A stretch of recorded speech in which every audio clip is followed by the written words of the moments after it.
Actually, I don't think there's children's church today. I apologize for the confusion. The only reason for that is because we want the kids to be able to see the Lord's Supper. So on these Sundays that we have the Lord's Supper, we don't have children's church. So anyhow, go ahead and open your Bibles with me to 1 Thessalonians chapter 3. 1 Thessalonians chapter 3. If you're using one of the Pew Bibles, that's page 986. 1 Thessalonians chapter 3. We're going to read verses 1 through 5 today.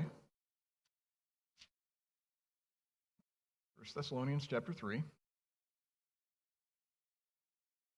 Follow along as I read verses 1 through 5. 1 Thessalonians chapter 3. Therefore, when we could bear it no longer, we were willing to be left behind at Athens alone.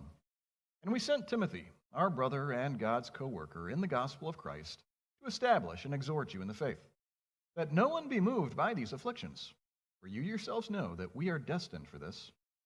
For when we were with you, we kept telling you beforehand that we were to suffer affliction, just as it has come to pass, and just as you know. For this reason, when I could bear it no longer, I sent to learn about your faith, for fear that somehow the tempter had tempted you, and our labor would be in vain. May God give us ears to hear his word.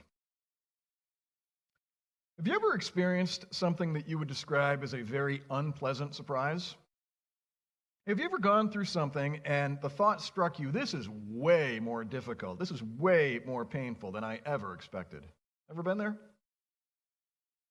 As many of you know, this last summer I attended Naval Officer Development School. I happen to be a chaplain in the Navy Reserve, and as part of this I had to attend this 5-week course in Newport, Rhode Island.